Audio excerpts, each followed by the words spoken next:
আসসালামু আলাইকুম।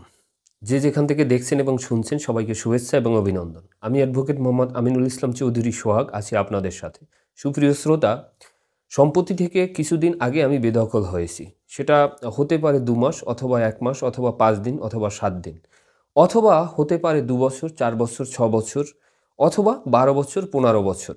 এখন দেখা গেছে যে আসলে আমি এই সম্পত্তিটা উদ্ধার করার ক্ষেত্রে প্রাথমিকভাবে আমি কী পদক্ষেপ নিতে পারি এবং দীর্ঘমেয়াদীভাবে আমি কী পদক্ষেপ নিতে পারি, অথবা দেখা গেছে যে আমাকে সম্পত্তি থেকে বেদখল করেছে ঠিকই, আমাকে আর কোনোদিন সম্পত্তিতে যেতে দেবে না, এজন্য হুমকি-ধামকিও দিচ্ছে ইত্যাদি সম্পর্কে আসলে এই ভিডিওটায় বিস্তারিত আলোচনা করব। বিশেষ করে আপনারা সম্পত্তি থেকে বেদখল হলেন, প্রাথমিকভাবে আপনারা কি করতে পারবেন, তারপরে আপনারা কি করবেন এবং স্থায়ীভাবে আপনারা ওই সম্পত্তি কিভাবে রক্ষা করতে পারবেন।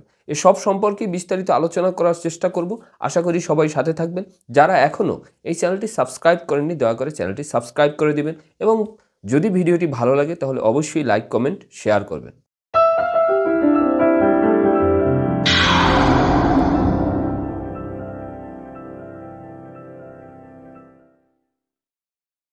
সুপ্রিয় শ্রোতা, মনে করুন আপনার কোনো একটি সম্পত্তি আপনি কিছুদিন আগে বেদখল হয়েছে। এখন বেদখল কিভাবে হলেন? অর্থাৎ দেখা গেল যে সেটা আপনার বসতবাড়ি হতে পারে, আপনার বসতবাড়ি ভেঙে চুরে দিয়েছে এবং প্রতিপক্ষ আপনার সম্পত্তি দখল করে নিয়েছে, অথবা দেখা গেছে যে আপনার আবাদযোগ্য জমি, সেই জমিতে সে ফসল বুনেছে, অথবা আপনার ফসল সে কেটে নিয়েছে। অর্থাৎ এগুলি সাধারণত আমরা দেখি জমি দখল বাণিজ্যের ক্ষেত্রে, অথবা অনেক সময় দেখা যায় যে রাতের অন্ধকারে বালি দিয়ে ভরাট করে জমি দখল করে নিয়েছে। এ ধরনের ঘটতে পারে। যদি সাম্প্রতিক সময় ঘটে থাকে, অর্থাৎ ১-২ মাস বা ২ মাস বা ২-৪ দিন এরকম যদি কিছু ঘটে থাকে, তাহলে আপনারা তাৎক্ষণিকভাবে সিআরপিসির অর্থাৎ ফৌজদারি কার্যবিধির আপনারা ১৪৫ ধারায় এডিসি বরাবরে একটা প্রেয়ার দিতে পারেন, অর্থাৎ যেটাকে আমরা এডিএম কোর্ট বলি, অ্যাডিশনাল ডিস্ট্রিক্ট ম্যাজিস্ট্রেট কোর্ট। এই কোর্টে আপনারা প্রেয়ার দিয়ে আপনারা খুব দ্রুত সহজে আপনারা কি করতে পারেন, ওই জমিটা উদ্ধার করতে পারেন। এখন অনেকে প্রশ্ন করবেন যে ভাই এটা তো সাময়িক সময়ের জন্য। একদমই ঠিক, এটা খুবই সাময়িক সময়ের জন্য, অর্থাৎ ২ মাসের জন্য বলা যায়। এখন আপনি কেন এটা করবেন? আপনি প্রশ্ন করতে পারেন যে তাহলে আমি নতুন ভূমি আইনে কেন করতে পারবো না? আমি কি নতুন ভূমি আইনে এই রেমেডি পাইতে পারি না? আপনি নতুন ভূমি আইনেও এই মামলা করতে পারেন। এখন কথা হলো, নতুন ভূমি আইন সব জায়গায় এখনও কার্যকর হয়নি।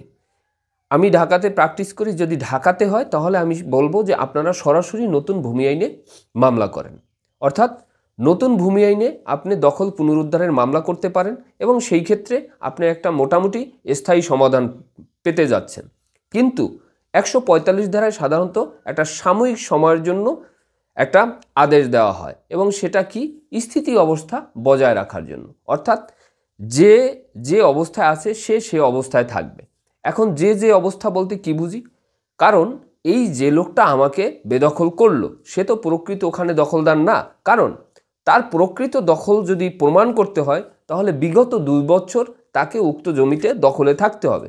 এখন দেখা গেল সে তো প্রকৃতপক্ষে বিগত ২ বছর উক্ত জমিতে সে দখলে নাই। যেহেতু সে বিগত ২ বছর ধরে উক্ত জমিতে দখলে নাই, সেই ক্ষেত্রে ওই ২ বছর ধরে যে দখলে ছিল তাকে উক্ত দখল বুঝিয়ে দিয়ে একটা নোটিশ জারি করা হবে, যাতে এখানে আর কোনো দাঙ্গা হাঙ্গামা, কোনো ঝামেলা না ঘটে, এই মর্মে। এখন কথা হলো, এটা টানানো হলো। এখন যেহেতু আমার এখানে নতুন ভূমি আইনে আমি রেমেডি পাচ্ছি না, সেই ক্ষেত্রে আমি কি করতে পারি? সেই ক্ষেত্রে আমার করণীয়টা কি? যদি আপনি ১৪৫ ধারার এই আদেশ পেয়ে যান, পরক্ষণে আপনি কি করবেন? যেহেতু আপনার এটা স্থায়ী কোনো সমাধান না, সেই জন্য আপনি একটা চিরস্থায়ী নিষেধাজ্ঞার মকদ্দমা করবেন। তাতে করে কি হবে? আপনি ওখান থেকে ডিগ্রি পেলে ওই সম্পত্তিতে কেউ আর কখনোই আপনার যেতে পারবে না। কারণ সেই মর্মে একটা আদেশ আসবে কোথা থেকে?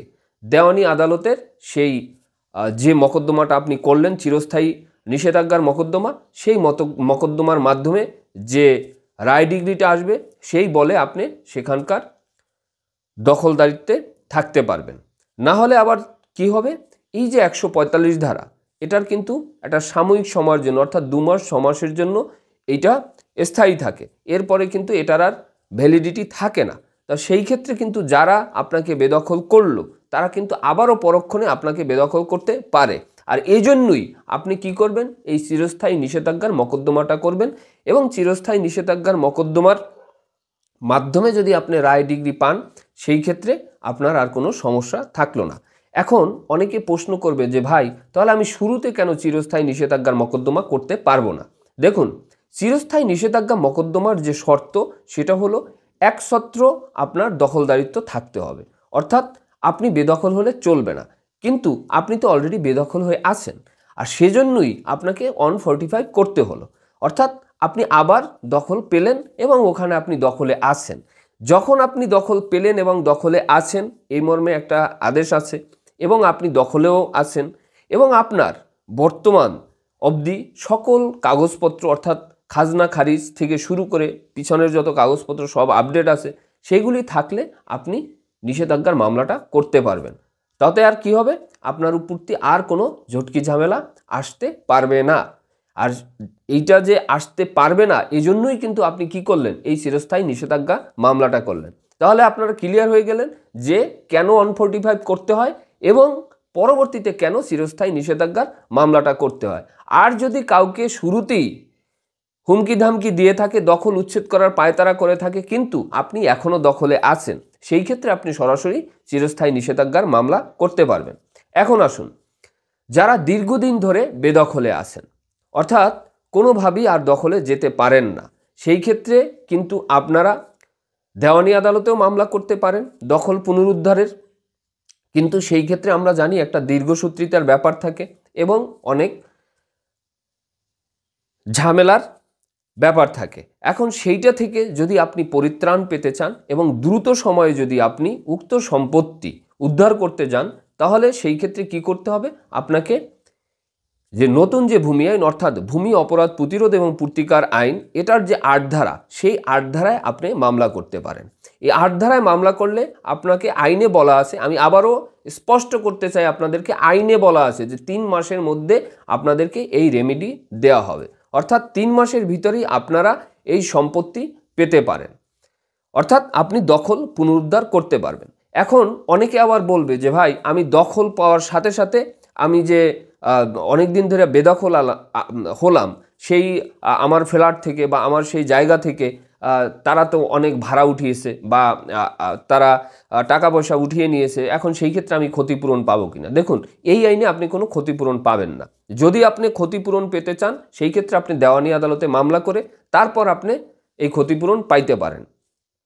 যদি শুধু আপনি সম্পত্তি চান বা ভূমি চান, সেই ক্ষেত্রে আপনি এই নতুন আইনের 8 ধারায় মামলা করে উক্ত সম্পত্তি পুনরুদ্ধার করতে পারবেন।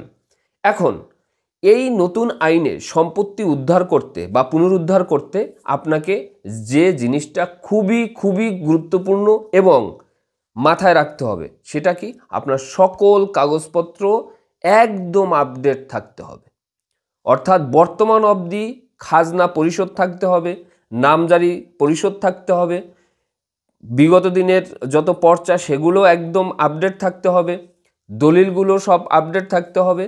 এক কথায় কোনো একটা কাগজে যদি বিন্দু পরিমাণে ঘাটতি থাকে তাহলে কিন্তু আর আপনি এই আইনে মামলা করতে পারবেন না। মামলা করলেও আপনার মামলা টিকবে না, মামলা খারিজ হয়ে যাবে।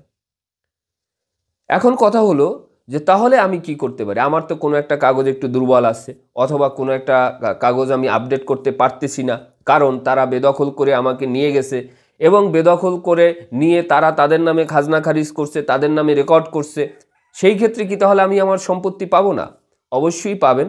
সেই ক্ষেত্রে আপনি এই নতুন আইনে না, আপনি দেওয়ানি আদালতে গিয়ে আপনি পুনরুদ্ধার অর্থাৎ সম্পত্তি পুনরুদ্ধারের মামলা করতে পারবেন, সে দরজা আপনার জন্য খোলা আছে।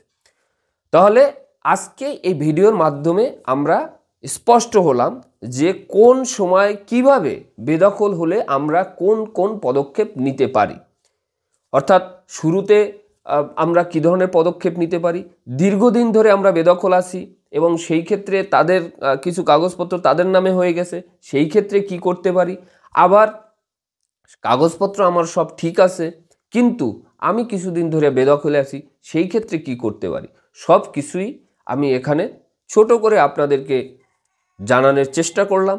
যদি আপনাদের আরও কোনো কিছু জানার ইচ্ছা থাকে বা জানার প্রয়োজন হয়, আপনারা সরাসরি আমাকে ফোন করতে পারেন অথবা কমেন্ট বক্সে কমেন্ট করতে পারেন। আমি চেষ্টা করব আপনাদের সকল প্রশ্নের উত্তর দেওয়ার। যারা এতক্ষণ আমার সাথে ছিলেন সবাইকে অসংখ্য ধন্যবাদ। সবাই ভালো থাকবেন, সুস্থ থাকবেন। আসসালামু আলাইকুম।